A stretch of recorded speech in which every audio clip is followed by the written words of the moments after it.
Allergy जी कोणाला पण होऊ शकते आणि लहान मुलांमध्ये विशेषतः नवजात शिशु ते 12 वर्षे वयातल्या मुलांना तर हा आजार होतोच होतो. बालदमा, खाद्यपदार्थ, डाळी, दूध, शेंगदाणे, भात किंवा थंड पाणी किंवा थंड हवा, परफ्यूम पावडर अशा वेगवेगळ्या गोष्टींची ॲलर्जी असणं हे सध्या कॉमन झालंय. मग त्यावर उपाय एकच. नगर जिल्ह्यातील पहिले pediatric allergist doctor Sagar Wagh Delhi येथील Gangaram institute for post graduate medical education and research सेंटरमधून diploma in asthma and allergy हा कोर्स पूर्ण करणारे डॉक्टर सागर वाघ त्यांच्या वाघ नर्सिंग होममध्ये उपलब्ध आहेत कोणत्याही प्रकारच्या ॲलर्जीवरील उपचार, skin prick test, spirometry, impulse oximetry या तपासण्यांसाठी नगर सोडून कुठेही जाण्याची गरज नाही. संपर्क करा डॉक्टर सागर वाघ आणि डॉक्टर मृणाल वाघ यांचे वाघ नर्सिंग होम, बालरोग, स्त्रीरोग आणि प्रसूती तज्ञ, प्रसूतीगृह and advance neonatal intensive care centre, Chanakya Chowk, hotel Vaibhav मागे, बुरुडगाव रोड, अहिल्यानगर.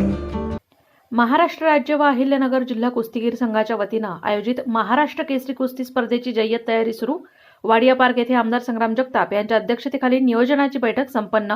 केंद्रीय मंत्री मुरलीधर मोहोळ यांच्या हस्ते 13 जानेवारी रोजी मैदानाचं भूमिपूजन होणार. आमदार संग्राम जगताप. महाराष्ट्र राज्य व पहिल्यांदा जिल्हा कुस्तीगीर संघाच्या वतीनं आयोजित महाराष्ट्र केसरी कुस्ती स्पर्धा वाडिया पार्क येथे दिनांक 29 जानेवारी ते 2 फेब्रुवारी रोजी संपन्न होणार असून आमदार संग्राम जगताप यांच्या अध्यक्षतेखाली नियोजनाची बैठक संपन्न झाली. यावेळी पैलवान अनिल गुंजाळ, जिल्हा क्रीडा अधिकारी आमसिद्ध सोनलकर, क्रीडा अधिकारी ज्ञानेश्वर खुरांगे, काका शेळके, युवराज करंजुले, अभिजित खोसे, सुरेश बनसोडे, संभाजी पवार, दिलीप पवार, वैभव ढाकणे, संतोष ढाकणे, मळू गाडळकर, अतुल कावळे, मोहन गुंजाळ, निलेश हिंगे, दादा पांडोळे, सचिन जगताप, भरत पवार, सागर गुंजाळ, चेतन शेलार, संजय शेळके, सोनू घेंबूड, मंगेश खताळ आदी उपस्थित होते. आमदार संग्राम जगताप म्हणाले की वाडिया पार्क मैदानामध्ये पहिल्यांदाच 67वी राज्य अजिंक्यपद व महाराष्ट्र केसरी स्पर्धा 29 जानेवारी ते 2 फेब्रुवारी रोजी होणार आहे. तरी 13 जानेवारी रोजी केंद्रीय मंत्री मुरलीधर मोहोळ यांच्या हस्ते मैदानाच्या कामाचं भूमिपूजन सकाळी 10 वाजता होणार आहे. तसेच कुस्ती स्पर्धेच्या उद्घाटनाचं निमंत्रण मुख्यमंत्री देवेंद्र फडणवीस, उपमुख्यमंत्री अजित पवार, उपमुख्यमंत्री एकनाथ शिंदे यांची भेट घेऊन देण्यात आले.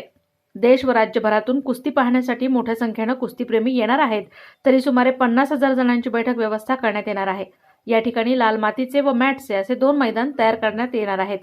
देशात महाराष्ट्रात केसरी कुस्ती स्पर्धेचा नावलौकिक होईल अशी तयारी केली जाते. महाराष्ट्र केसरी अजिंक्यपद स्पर्धा ही 29 जानेवारी 2025 ते 2 फेब्रुवारी 2025 ही 5 दिवस संपन्न होणार आहे आणि त्याच्या मैदानाच्या भूमिपूजनाकरता 13 तारीख निवडलेली आहे आणि 13 तारखेला या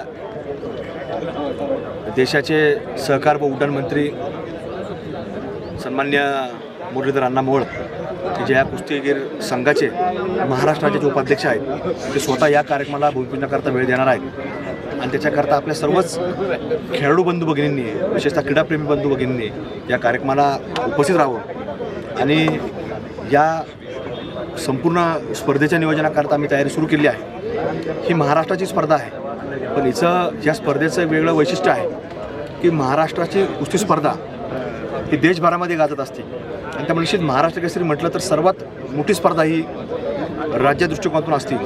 पण ह्याची चर्चा, या स्पर्धेचं एक वेगळा मान हा देशभरामध्ये आहे.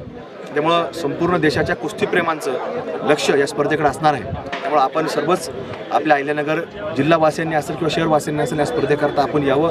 एक चांगली क्रीडा स्पर्धा ही आपल्याला पाहायला मिळणार आहे. अहिल्यानगर जिल्हा हा कुस्तीपटूंचा जिल्हा म्हणून ओळखला जातो. नवीन कुस्तीगीर निर्माण करण्यासाठी, त्यांना चांगल्या दर्जाच्या सुविधा व मार्गदर्शन देण्यासाठी वाडिया पार्क मैदानामध्ये आंतरराष्ट्रीय दर्जाचं मैदान निर्माण होणार आहे. महिलाही आता क्रीडा क्षेत्रामध्ये नावलौकिक मिळवत असून श्रीगोंदा तालुक्यातील भाग्यश्री फंड या कन्येनं नॅशनल कुस्ती स्पर्धेमध्ये बाजी मारली असून आपल्या जिल्ह्याला नावलौकिक मिळवून दिला आहे असंही ते म्हणाले. प्रतिनिधी दीपक कासवा, अहिल्यानगर.